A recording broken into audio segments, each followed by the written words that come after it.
Hi friends, welcome to our channel. So எல்லாருக்கும் இன்றைக்கி ஒரு நல்ல ட்ரேட் கிடச்சிருக்கும் நான் நம்புகிறேன். அண்ட் எஸ், எனக்கு ஒரு நல்ல ட்ரேட் கிடச்சிது. ஜஸ்ட் நான் எக்ஸ்பிளைன் பண்ணிடுறேன். நிஃப்டியோட போகிறீங்க, நான் நிஃப்டி போயிருந்தேன்.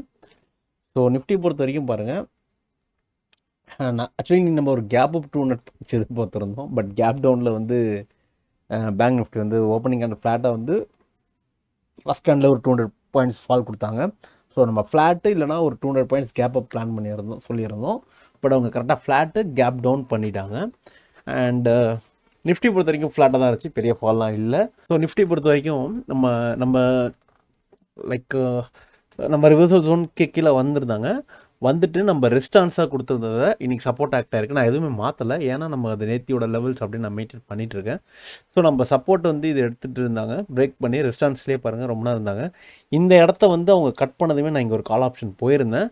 போனதுமே எனக்கு எஸ்எல் அடித்தாங்க. அதாவது நான் என்ட்ரி எஸ்எல் எனக்கு 1 கிளிக்ன்றதுனால எனக்கு இங்கே பாயிண்ட்ஸ் என்னன்னு தெரியும். எனக்கு 7 ரூபா இல்லை 6 ரூபா வந்து எஸ்எல் வந்துச்சு. அது என்ட்ரி போனதுமே எனக்கு 2 to 3 செகண்ட்ஸ்க்குள்ளே எஸ்எல் அடிச்சிட்டாங்க. ஸோ நான் திரும்ப கால் ட்ரேட் நான் போகல. பட் இந்த லெவல் அவங்க கட் பண்ணதுமே நான் புட் ட்ரேட் போயிட்டேன். அதாவது 9:30 கேண்டில்ஸ், இந்த கேண்டில் இருக்குது பார்த்தீங்களா? ஸோ இந்த லெவல் கட் பண்ணி இங்கே க்ளோஸ் வச்சதுமே நான் இந்த இடம் வரும்போதே நான் புட்டு போயிட்டேன். நான் 24,500 போயிருந்தேன், ஐ திங்க். எஸ், 24,500 இதுதான் எடுத்திருந்தேன் நான். சரி, நல்லா பாருங்கள், எனக்கு ப்ரீவியஸாக இருக்க ஜோன்ஸ் வந்து நான் போட்டு வச்சுருக்கேன். ஸோ மார்க்கெட் வந்து நேற்று இந்த இடத்துல கன்சல்டேட்டாக இருந்தாங்க. ஆக்சுவலி நேற்றியே நான் இந்த பிரேக் வந்து நம்ம எதிர்பார்த்துருந்தோம் நாங்கள். பட் அது நேற்று நடக்கலை. ஸோ இன்றைக்கி ஒரு நல்ல ஃபால் கொடுத்தாங்க. திரும்ப இந்த இடம் ப்ரைஸ் வரும்போது எனக்கு இங்கே கன்ஃபர்மேஷனும் கிடச்சிருச்சு. இந்த ப்ரைஸ் வரும்போது இந்த ட்ரேடை நான் வந்து இங்கே வச்சு தான் ஸ்கொயர் ஆஃப் பண்ணேன். எஸ், 192 பாயிண்ட்ஸ் தான் நம்ம இன்றைக்கி எடுத்திருந்தோம் இதில். ஆஸ் இட் இஸ், நான் எப்பயுமே சொன்ன மாதிரி தான், புட் ட்ரேடு வந்ததுன்னா நான் வந்து லெவல் டு லெவல் நான் ட்ரையல் பண்ணுவேன் அப்படின்றத நான் சொல்லியிருக்கேன். கால் ட்ரேடை மட்டும்தான் நான் சீக்கிரமாக ஸ்கொயர் ஆஃப் பண்ணிடுவேன்.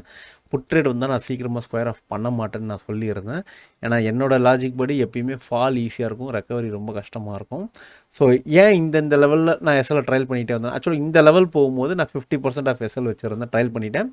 அகைன் இங்கே போகும்போது இங்கே ட்ரையல் பண்ணேன். அண்ட் இங்கே போகும்போது டேரெக்டாக எக்ஸிட்டே கொடுத்துருவேன் நான். ஏன் கொடுத்துருக்கேன் அப்படின்னா, இங்கே பாருங்கள், இந்த ஜோன் இருக்குது பார்த்தீங்களா?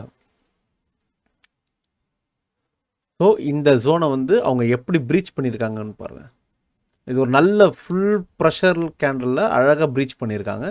ஸோ இந்த லெவலுக்கு அவங்க திரும்ப வந்திருந்தால் கூட எனக்கு ஒன்றும் பிரச்சனையே கிடையாது. சரி, எனக்கு இங்கே க்ளோஸ் பண்ணியிருந்தா கூட எனக்கு எவ்வளோ எஸ்எல் பாருங்கள், ஜஸ்ட் 7 to 8 rupees தான் எனக்கு எஸ்எல். நான் இந்த 935 கேண்டில், இந்த கேண்டிலுக்கு பார்த்தீங்கன்னா 950 கேண்டிலோட ஹையில் நான் எடுத்துட்டேன். இந்த கேண்டில் க்ளோஸ் பண்ணதுமே எடுத்துட்டேன். எனக்கு 7 ரூபா தான் எஸ்எல், 7 to 8 ரூபா தான் எஸ்எல். ஸோ எனக்கு இங்கே வந்து நான் ட்ரையல் வச்சுருந்தா கூட 90 பாயிண்ட்ஸ் வந்து 1:10 ஆல்மோஸ்ட் 10 இல்லை, அது 1:10 ஆர் சம்திங் வந்திருக்கும். ஸோ அடுத்து நான் வந்து இங்கே ட்ரையல் வச்சுருந்தேன். இங்கே ட்ரையல் வச்சதுமே நான் இங்கே அவங்க இந்த லெவலில் ப்ரீச் பண்ணும்போது எக்ஸிட் கொடுத்துட்டேன். இந்த இடத்துல வச்சு நான் ப்ரீச் பண்ணும்போது எக்ஸிட் கொடுத்துட்டேன். ஏன் அப்படின்னா, இது இங்கே கொஞ்சம் நல்ல டோஜி போட்டிருந்தாங்க. இந்த டோஜி லோ கட் பண்ணியிருந்தால் கூட நம்ம இங்கேயே கூட எஸ்கேப் ஆகிருக்கலாம். பட் இவங்க ஹையை தான் கட் பண்ணி க்ளோஸ் வச்சாங்க. அந்த ரேலியில் தான் இங்கே வச்சுருந்தேன். அகைன் இங்கே ஒரு டோஜி போட்டாங்க. பட் நான் இங்கேயே எஸ்கேப் ஆகிட்டேன் நான்.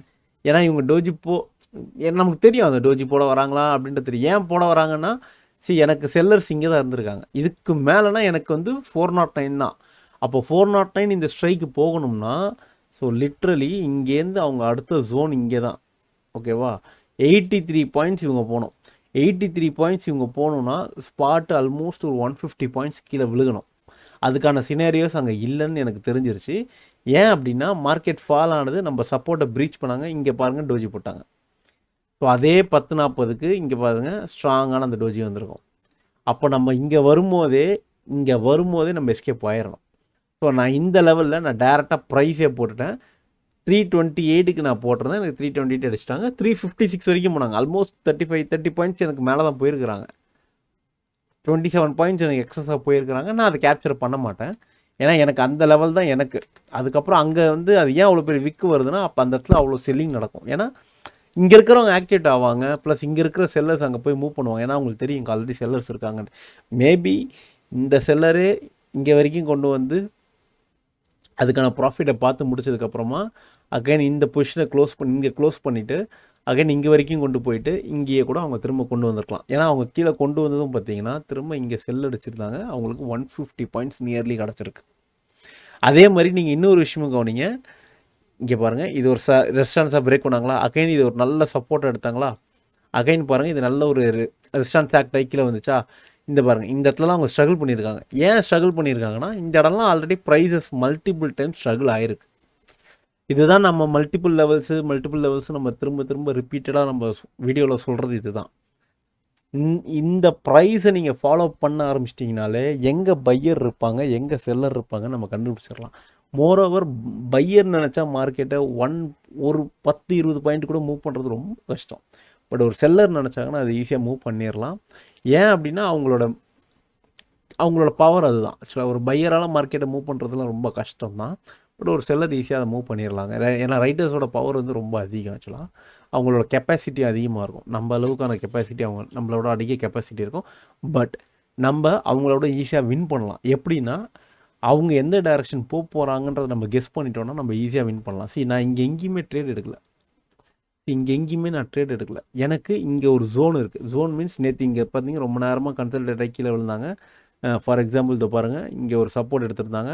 அண்ட் ரொம்ப நேரமாக இந்த சப்போர்ட்டை வந்து ரொம்ப நேரமாக இருந்தாங்க. கிட்டத்தட்ட பார்த்திங்கன்னா ஒரு மோர் தென் 1.5 hours இங்கேயே சஸ்டெயின் பண்ணிவிட்டு அதுக்கப்புறம் தான் ஃபால் பண்ணாங்க. அப்போ திரும்ப இந்த இடம் வரும்போது அவங்க எய்தர் ஃபால் பண்ணலாம், இல்லைனா மேலே கொண்டு போகலாம். நாளைக்கு எக்ஸ்பைரி ஃபால் பண்ணாங்கன்னா, அவங்க டிராஸ்டிக்காக கொண்டு வந்தாங்கன்னா நாளைக்கு எக்ஸ்பைரிக்கான ப்ரீமியமே அங்கே இருக்காது. ஸோ அது ஒரு லாஜிக்கு. ரெண்டாவது பாருங்கள், கரெக்டாக அந்த ஜோனில் கொண்டு வந்து எதுக்கு இங்கே ஒரு டோஜி போடணும்?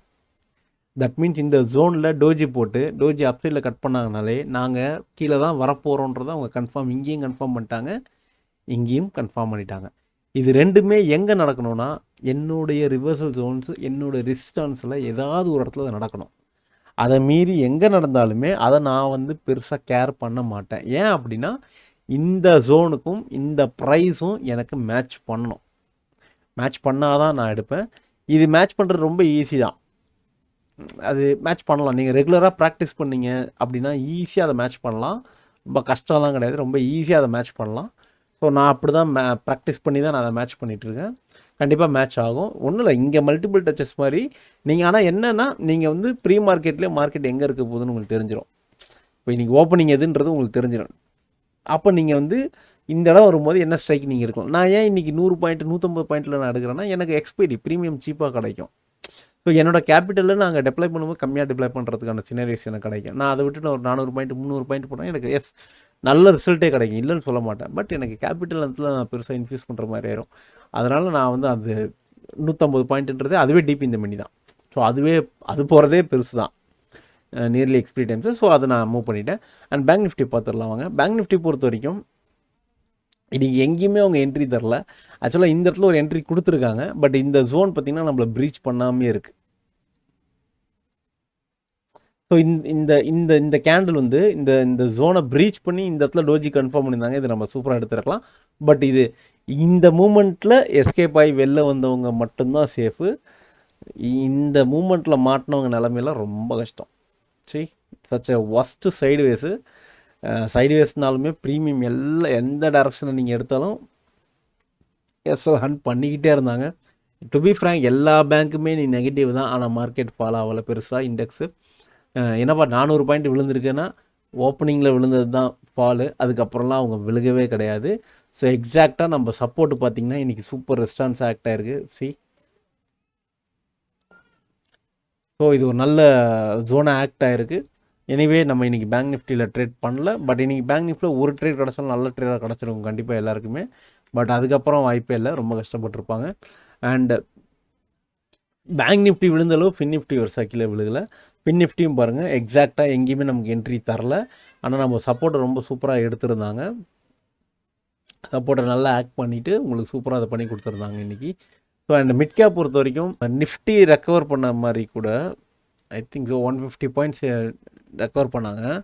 பட் மிட் கேப்போட ரெக்கவரி பாருங்கள், லிட்ரலி அதே ரேஞ்ச் வரும்போது 200 பாயிண்ட்ஸ் ஆஃப் ரெக்கவரி. எனக்கு ஆனால் ஒரு விஷயம் புரியல, ஏன் நிஃப்டி 50யை ஹோல்ட் பண்ணி மிட் கேப்புக்கு வந்து ரொம்ப இம்பார்ட்டன்ஸ் இருக்குதுன்னு எனக்கு தெரியல. ஸோ மிட் கேப்பில் என்னென்ன ஸ்டாக்ஸ் இருக்குன்றதை நான் இன்றைக்கி தான் அனலைஸ் பண்ண ஸ்டார்ட் பண்ணியிருக்கேன். என்னென்ன ஸ்டாக்ஸ் இருக்குன்னு ஆவரேஜாக எனக்கு தெரியும். பட் எல்லா ஸ்டாக்ஸுமே என்னென்ன ஸ்டாக் ரேலி ஆகுதுன்னு பார்க்கறதுக்கு நான் ஸ்டார்ட் பண்ணியிருக்கேன். நான் அதில் ஏதாவது ஒரு இன்ட்ரெஸ்டிங் ஸ்டாக் இருந்தால் நான் குரூப்பில் அப்டேட் பண்ணுறேன். நீங்கள் செக் பண்ணி பார்த்துட்டு நீங்கள் என்னன்றதை பாருங்கள். உங்களுக்கு வேணா எடுத்துக்கோங்க, இல்லை உங்களுக்கு உங்கள் டெக்னிக்கலில் மேட்ச் ஆச்சுனாலும் நீங்கள் எடுத்துக்கலாம். ஓகேங்களா? ஸோ அதுதான். ஓகே கைஸ், சரி வாங்க நம்ம நாளையோட லெவல்ஸ் என்னன்றதை போய் பார்த்துட்டு வந்துடலாம். ஸோ கைஸ், நிஃப்டி பொறுத்த வரைக்கும் நாளைக்கு என்னென்னா பார்த்தீங்கன்னா 24,461, 24,323 இது வந்து ஒரு நல்ல ரிவர்சல் ஜோனாக இருக்க வாய்ப்பு இருக்குது. 24,371 அண்ட் 24,291 இது வந்து ஒரு நல்ல resistance, minor resistance and minor சப்போர்ட்டாக இருக்க வாய்ப்பு இருக்குது. அண்ட் நாளைக்கு மார்க்கெட்டில் ஒரு சின்ன கேப் டவுன் எதிர்பார்க்குறேன். பார்க்கலாம், ஃப்ளாட் இல்லைனா ஒரு கேப் டவுன் நாளைக்கு நான் எதிர்பார்க்குறேன். இட் கேன் பி ஆப்போசிட்டாக கூட போகலாம், அது ஜஸ்ட் ப்ரிடிக்ஷன் தான், அது நடக்கணுன்றது நெசசிட்டி கிடையாது. அண்ட் பேங்க் நிஃப்டி பொறுத்த வரைக்கும் எக்ஸ்பீரி முடிஞ்சிச்சு. ஸோ அவங்க கொஞ்சம் வைடர் ஜோனாக கன்வெர்ட் பண்ண பார்க்குறாங்க. ஸோ 52,530 அண்ட் 52,189 இது வந்து ஒரு ஸ்ட்ராங்கான ரிவர்சல் ஜோன்ஸ் இது ரெண்டுமே. அண்ட் ப்ரைஸ் பொறுத்த வரைக்கும் நாளைக்கு எல்லாமே கொஞ்சம் ஹையாக தான் இருக்கும். ஏன் அப்படின்னா நமக்கு எக்ஸ்பீரி முடிஞ்சிருக்கு. And one more thing, upcoming டேஸில் ஈவெண்ட் இருக்குது. ஸோ கேர்ஃபுல்லாக ட்ரேட் பண்ணுங்கள். டிகேஸ் வந்து ஐவி கிராஷ் மூலமாகவோ இல்லை காமா பிளாஸ்ட் மூலமோ டிகே வந்து சீக்கிரம் நடக்கிறதுக்கான வாய்ப்புகளும் இருக்குது. ஸோ அதையும் செக் பண்ணிக்கோங்க. ஸோ ஈவெண்ட் க்ளோஸாக இருக்கும்போது யாராவது வீக்லி பொசிஷன் எடுக்கிறீங்கன்னா கொஞ்சம் கேர்ஃபுல்லாக பார்த்து எடுத்துக்கோங்க. பையர்ஸ் யாராக இருந்தீங்கன்னா ஸ்ட்ரைக்ஸ் சூஸ் பண்ணும்போது டெல்டா பார்த்து சூஸ் பண்ணி எடுத்துக்கோங்க. அண்ட் ரிவர்சல் சொல்லியாச்சு. அண்ட் ரெசிஸ்டன்ஸ் பொறுத்த வரைக்கும் 52,661 அண்ட் டாப் சைடில் பார்த்தீங்கன்னா there is one more resistance 52,870. Support பொறுத்த வரைக்கும் 52,028, 51,756 இது ரெண்டுமே பார்த்தீங்கன்னா ஒரு நல்ல சப்போர்ட் ஜோனாக இருக்கும். அண்ட் ஃபின்னிஃப்டி பொறுத்த வரைக்கும் மார்க்கெட்டோட ரிவர்சல் ஜோன்ஸ் பார்த்தீங்கன்னா 23,599, 23,646 இது ரெண்டுமே வந்து நல்ல ஒரு ரிவர்சல் ஜோன்ஸாக இருக்க வாய்ப்புகள் அதிகமாக இருக்குது. அண்ட் சப்போர்ட் பொறுத்த வரைக்கும் பக்கத்தே இருக்காங்க. 22,593 சப்போர்ட் இருக்காங்க அண்ட் 23,516 சப்போர்ட் இருக்காங்க. ரெசிஸ்டன்ஸ் பொறுத்த வரைக்கும் 23,730 அண்ட் 23,844 தான் நாளைக்கு நிஃப்டி பொறுத்த வரைக்கும் ரெசிஸ்டன்ஸ் ஆக்ட் ஆகும். மிட் கேப் பொறுத்த வரைக்கும் ரிவர்சல் ஜோன்ஸ் பார்த்தீங்கன்னா 12,394 அண்ட் 12,453 இது வந்து நாளைக்கு ஒரு நல்ல ரிவர்சல் ஜோனாக இருக்க வாய்ப்பு இருக்குது. அண்ட் மிட் கேப்புக்கும் பொறுத்த வரைக்கும் சப்போர்ட் வந்து நியர்லி சப்போர்ட் இருக்காங்க. 12,373 ஒரு சப்போர்ட் இருக்காங்க. 325, 283 அண்ட் 250 இது எல்லாமே நல்ல சப்போர்ட்ஸ் தான் ஆக்ட் ஆகும். ஸோ எல்லாமே ஆக்சுவலி ஒன்றும் பெரிய லாஜிக்ஸ் இல்லை ப்ரோ, இல்லை ஃப்ரெண்ட்ஸ். சரி, இந்த இடத்துல பாருங்கள், இது ஆல்ரெடி நம்ம இருக்கிற லைன் இங்கே போட்டிருக்கோம். இங்கே சப்போர்ட் எடுத்துருக்காங்க, ஹர்டில் ஆகுறாங்க. இங்கே பாருங்கள், இங்கே ஆல்ட் அடிக்க ட்ரை பண்ணுறாங்க. அவங்க ஆல்ட் அடிக்கும் போது எல்லாமே இங்கே வந்து கம்ப்ளீட்டாக ஒரு டோஜி கேண்டல்ஸாகவே ஃபார்ம் ஆகும். நீங்கள் அதை வச்சு நீங்கள் கண்டுபிடிச்சிடலாம் அந்த இடத்துல அவங்க. ஓகே, எய்தர் இங்கே ரெஸ்ட் எடுக்கிறாங்க, எதுக்கு அப்படின்னா இங்கே அக்குமுலேட் பண்ணுறாங்க. எய்தர் அதை அப் சைட்லையோ டவுன் சைட்லையோ டிஸ்ட்ரிபியூட் பண்ண போகிறாங்க. ஸோ அதனால் இங்கே ஒரு அக்குமுலேஷன் ப்ராசஸ் தான் நடக்கும். அண்ட் அது எந்த சைடு வேணால் நடக்கலாம். ஸோ இப்போ டோஜி அப்பில் தான் கட் பண்ணியிருக்காங்க, இது எஸ்எல். அகைன் வந்து நீங்கள் புட் எடுக்கக்கூடாது, ஏன்னா புட்டில் அவங்க எந்த கன்ஃபர்மேஷனுமே கொடுக்கல. புட் சைடில் வந்து அவங்களுக்கு பார்த்தீங்கன்னா எங்கேயுமே கன்ஃபர்மேஷன் கொடுக்கவே இல்லை. ஸோ அகைன் காலில் இங்கே பாருங்கள், இந்த டோஜி கட் பண்ணதுமே நீங்கள் இந்த லெவலில் என்ட்ரி எடுத்திருந்தாலும் இதே ஸ்டாப் லாஸ் தான் வச்சு இந்த ரெஸ்டாரன்ஸ் வரைக்கும் நீங்கள் வச்சுருக்கலாம். எஸ்எல் அடிச்சிருப்பாங்க. அகைன் நீங்கள் எடுத்திங்கன்னா அதாவது இதை இப்படி தான் ரிப்பீட்டடாக நடக்கும். ஏன்னா நீங்கள் வைக்கிற எஸ்எல் பார்த்தீங்கன்னா நான் வந்து ரிப்பீட்டடாக ட்ரேட்ஸ் போவேன். எனக்கு ஒரு எஸ்எல் இல்லை, 10 எஸ்எல் அவங்க அடித்தா கூட 11 என்ட்ரி கொடுத்தாங்கன்னா நான் போவேன். ஏன்னா ஏன் எஸ்எல்லே பாருங்கள் ஜஸ்ட் 2 ரூபா தான். ஸோ இப்போ இந்த லெவலில் கட் பண்ணும்போது நான் 2 ரூபா ரிஸ்க் எடுத்துகிட்டு நான் எடுக்கிற ரிவார்டு பாருங்கள் 44 ருபீஸ். எனக்கு 1, 2, 3 எஸ்எல் அடித்தா கூட 10 ரூபா தான் எஸ்எல். 6 தான். நான் ரவுண்ட் ஆஃபாக 10 ரூபா எஸ்எல் அடித்தா கூட எனக்கு 44 பாயிண்ட்ஸ் கடைசியில் கொடுத்துருக்காங்க. 44 பாயிண்ட்ஸில் 10 பாயிண்ட் போனாலும் எனக்கு 34 பாயிண்ட்ஸ். ஸோ எனக்கு அது ஓகே தான். பட் மிட் கேப் பொறுத்த வரைக்கும் நான் ட்ரேட் பண்ண மாட்டேன். நான் ரெடி சொல்லியிருக்கேன். எனக்கு பேங்க் நிஃப்டி அண்ட் நிஃப்டி பொறுத்த வரைக்கும் நான் ரிவர்ஸ் திரும்ப அந்த ட்ரேட் வந்துச்சுன்னா நான் கண்டிப்பாக ட்ரை பண்ணுவேன். ஏன்னா எனக்கு ஸ்டாப் லாஸே 10 பாயிண்ட் 7 பாயிண்ட் தான். பேங்க் நிஃப்டிலே 8 பாயிண்ட் 9 பாயிண்ட் தான் எனக்கு ஸ்டாப் லாஸே வரும். ஸோ நான் போகிற 30 குவான்டிட்டிக்கு எனக்கு 300 400 தான் ரிஸ்க். நான் ஒரு 5 வாட்டி 300 ரிஸ்க் எடுத்தால் கூட எனக்கு நெக்ஸ்ட் டைம் எனக்கு ஏதாவது ஒரு என்ட்ரியில் எனக்கு அந்த 1500 எனக்கு திரும்ப கிடச்சிடும், ஈஸியாகவே கிடச்சிரும். கிடைக்காமே போகலாம், பட் என்னோட ரிஸ்க்கு நான் மினிமைஸ்டாக வச்சுருக்கேன், அவ்வளோதான். அதுதான் லாஜிக், வேறு ஒன்றும் பெரிய ட்ரிக்ஸ் எதுவும் கிடையாது இதில். ஸோ இதுதான் கைஸ் நாளைக்கோட லெவல்ஸு. அண்டு அது இட் இஸ் ஏதாவது டவுட்ஸ் இருந்ததுன்னா ஜஸ்ட் எனக்கு டெலிகிராம் பண்ணுங்கள், நான் கண்டிப்பாக ரிப்ளை பண்ணுவேன். அண்ட் இன்ஸ்டாகிராம் அண்ட் டெலிகிராமோட குரூப் அண்ட் லிங்க்ஸ் வந்து நான் இங்கே கொடுத்துருக்கேன். இன்ஸ்டாகிராமில் ஃபாலோ பண்ணிக்கோங்க. அண்ட் டெலிகிராமில் வந்து நம்ம டவுட்ஸ் இருந்தால் அதை கேட்டுக்கோங்க. அண்ட் ட்ரேட் ஃப்ரெண்ட்ஸ் உங்கள் ஃப்ரெண்ட்ஸ் எல்லாருக்கும் நம்ம வீடியோ ஷேர் பண்ணுங்கள் அண்ட் சப்போர்ட் பண்ணுங்கள். Thank you so much. Thanks for வாட்சிங். புதுசாக யாராக பார்க்குறீங்கன்னா மறக்காம சப்ஸ்கிரைப் பண்ணிக்கோங்க, பெல் ஐக்கான் கிளிக் பண்ணிக்கோங்க. ஏன்னா நான் போடுற டெய்லி வந்து என்னோடய வீடியோஸ் வந்து மார்னிங் 7:30க்கு ஷார்ப்பாக ஷெடியூல் ஆகி வந்துடும். ஸோ வாட்ச் பண்ணுங்கள். Thank you so much. Thanks for ready. நாளைக்கு எல்லாருக்கும் ஒரு நல்ல ட்ரேடாமே நான் ப்ரே பண்ணிக்கிறேன். எல்லோரும் உங்கள் கேபிட்டல் சேவ் பண்ணவும் நான் ப்ரே பண்ணிக்கிறேன். Thank you so much. Thank you. By.